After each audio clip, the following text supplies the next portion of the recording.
Quickly, before we get into your new stuff, let's talk about your run on Suicide Squad. Let's talk about kind of how much fun you had playing with Harley Quinn and these and DC's Dirty Dozen, so to speak. Oh, I had a blast. I initially was going to sign on for just 2 issues because I had a really small opening in my schedule, and then things changed, and I ended up having more time, and I ended up doing 3 issues. So not as many as I would have liked to have done. I'm trying to get on something where I can like last a good year or two, but Suicide Squad I could have easily done for a year. I mean, I just had a lot of fun and working, with all those characters. I found a certain amount of joy in Captain Boomerang. Like, there's a scene where his arm gets cut off, or it gets like, it didn't get teleported.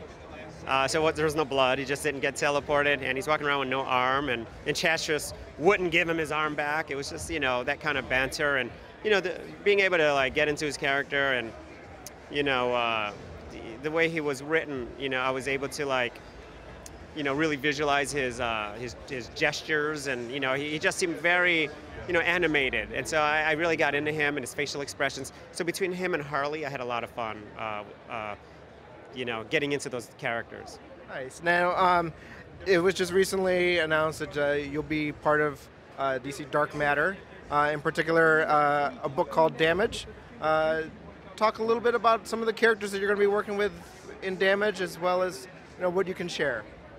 Well, we have Damage, which is a brand new character that I'm creating with Robert Venditti. So I got the opportunity to design this character from scratch, and we went through like 4 iterations before coming up with the final one. The 3rd iteration is the one, or I think the 2nd iteration is the one that's floating around San Diego now. So there's 2 more versions of him that people have not seen yet, and I think the final one we're revealing tomorrow, I hope. But if not, soon enough, we're going to reveal what he looks like. But that's been a lot of fun, challenging. Because it's a big monster guy, and I'm trying to make him look a little different than what I've done before, and what other people have done before, and that's challenging with a big hulking monster like that.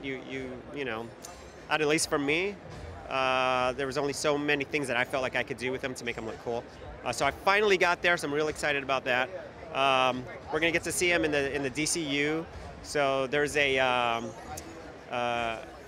I can't spoil certain things, but we get to see some of the DCU characters interact with Damage and his cast of characters as well. It's gonna be a lot of fun. Were there any like favorite monsters that you grew up that you kind of harkened back to while you're drawing Damage?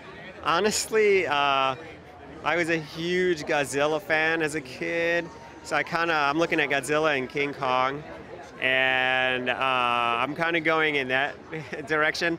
I'm bringing out the 5-year-old in me. I love that stuff as a kid. I'm trying to recreate a little bit of that vibe with this character, and I think I'll be able to get it across. Yeah.